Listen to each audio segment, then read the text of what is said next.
Hər vaxtınız xeyir olsun dəyərli Stat TV izləyiciləri. Bugün mühüm bir məlumatı diqqətinizə çatdıracağım. Bildiyiniz kimi zaman-zaman özəlləşdirmə çekləri ilə bağlı Stat TV efirində sizə məlumatlar çatdırırıq. Həmçinin gedən hüquqi proseslər barədə eyni zamanda informasiya veririk.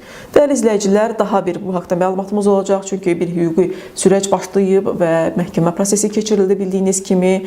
Eyni zamanda bu özəlləşdirmə çekləri ilə bağlı vətəndaşlara kompensasiyanın verilməsinin mümkün olmadığı bu məhkəmə qərarında bildirildi. Çünki qeyd edildi ki, bu özəlləşmə çekləri 2011-ci ildə artıq istifadə müddəti bitib, bundan sonra dövriyyədən çıxarılıb. Dövriyyədən çıxarılmasından da müəyyən bir müddət keçib və artıq vətəndaşların müraciət etmək hüququ, belə deyək, ləğv olunub və aradan götürülüb zaman baxımından.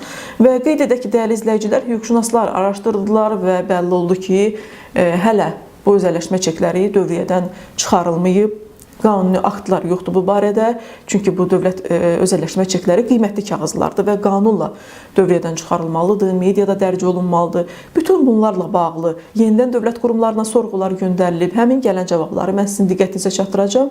Ümumilikdə gedən proseslə bağlı qısa bir məlumatımız olacaq ki, diqqətlə izləyib bəyənib paylaşmanızı xahiş edirik. 6 dekabr 2023-cü ildə Bakı İnzibati Məhkəməsində Əmlak Məsələləri Dövlət Xidmətinin nümayəndəsinin şifahi ifadəsini, yəni dövlət özəlləşdirmə çekləri 2011-ci ildə dövriyyədən çıxarılıb və bu səbəbdən həmin çeklərin hər hansı hüquqi qüvvəsi yoxdur ifadəsini hakim öz verdiyi qərardatda əsas kimi göstərib və yazıb.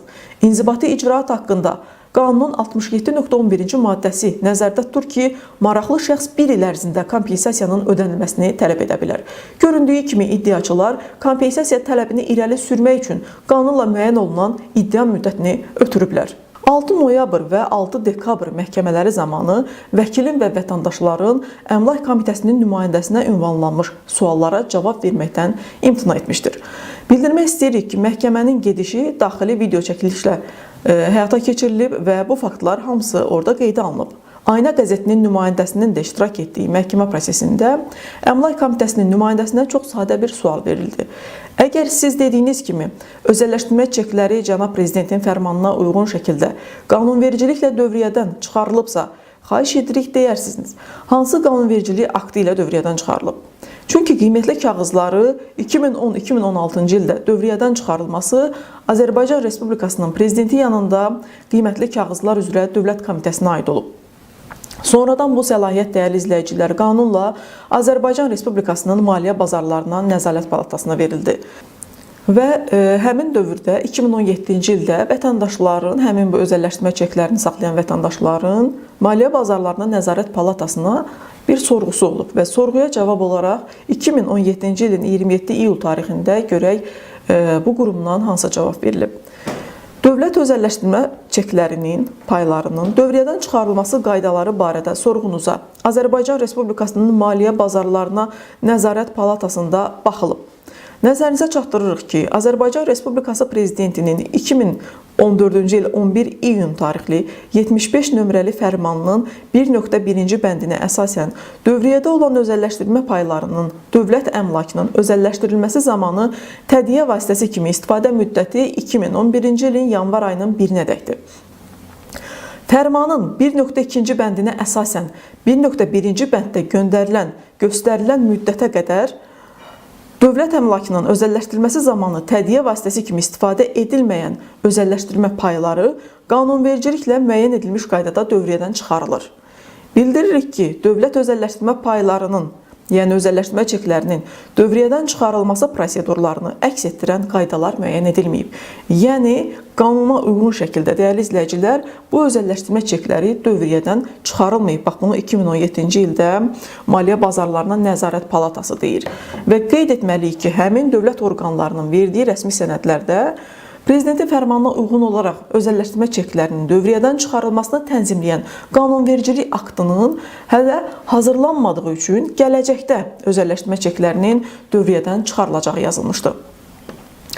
Baxmayaraq ki, məhkəmənin gedişində də bu rəsmi dövlət sənədləri vəsatətlə hakimə təqdim edilib, amma bu hüquqi faktlara hakim biganə qalıb və konstitusiya və qanunları pozaraq düzgün qərar verməyib.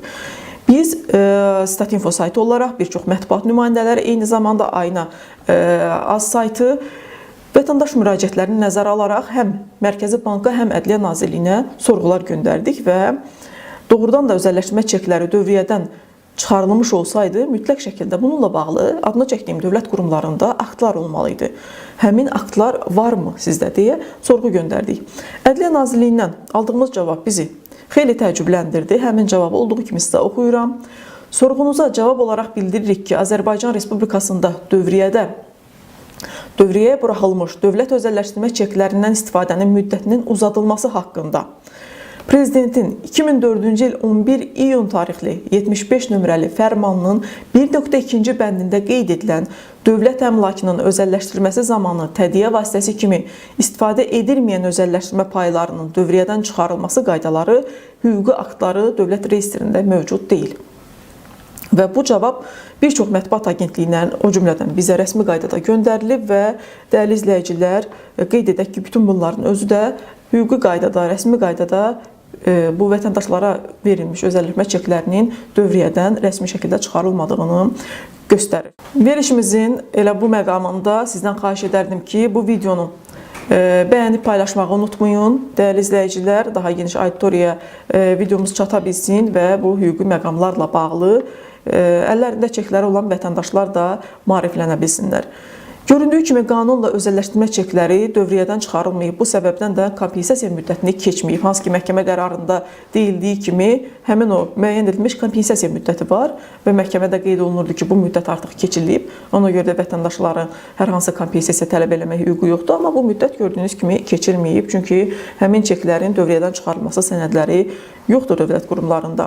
Qanunla, xüsusən də mülki məcəllə ilə qiymətli kağızları dövriyyədən çıxarmaq səlahiyyəti bugün Mərkəzi Banka aiddir. Çünki Maliyyə Bazarlarına Nəzarət Palatası ləğv olundu və səlahiyyətləri Mərkəzi Banka verildi bir qismi və bu həmin qiymətli kağızların dövriyyədən çıxarılması səlahiyyəti də Mərkəzi Bankda da hazırda. Bu səbəbdən həm özəlləşdirmə çeklərini 29 ildir saxlayan vətəndaşlar, özləri və mətbuat nümayəndələri özəlləşdirmə paylarının dövriyyədən nə vaxt çıxarılacağı ilə bağlı da müraciət və sorğular göndəriblər dəyərli izləyicilər. Hələ ki, bu sorğulara cavab almamışıq. O cavabları da biz sizə çatdıracağıq gələndə və qeyd edək ki, bir daha ümumiləşdirirəm qeyd etdiklərimi. Özəlləşdirmə çekləri hələ də dövriyyədən çıxarılmayıb. Bu səbəbdən də ekspertlər tövsiyə edir ki, heç kim öz miras əmlak payını, mülkiyyət hüququnu təsdiq edən həmin özəlləşdirmə çeklərini satmasın və qanunun qoyduğu qaydaları da bax bu videodan öyrənsinlər. Belə ki, bu qaydalar Mülki Məcəllənin qiymətli kağızlar adlı 54-cü fəslində öz əksini tapıb və onu da sizin diqqətinizə çatdıracağam indi az sonra. Burada özəlləşdirmə çeklərinin qiymətli kağız olduğu və qanunla necə dövriyyədən çıxarılmalı olduğu ilə bağlı birbaşa tələb qoyulub. Bu bizim Mülki Məcəlləmizdən çıxarışlarımızdır. Özəlləşdirmə qiymətli kağızları ilə bağlı bənddə qeyd olunub maddə 1078-4. Özəlləşdirmə qiymətli kağızları 1078-4.1. Özəlləşdirmə qiymətli kağızları dövlət əmlakının özəlləşdirilməsi zamanı dövlət əmlakının müvafiq qanunvericiliklə müəyyən edilmiş qaydada özgəninkiləşdirilməsi məqsədi ilə buraxılan qiymətli kağızlardır. 14-cü maddədə qiymətli kağızların tədavülü maddə 1078-27 qiymətli kağızların dövriyyədən çıxarılması 1078-27.1.4-1-ci maddə.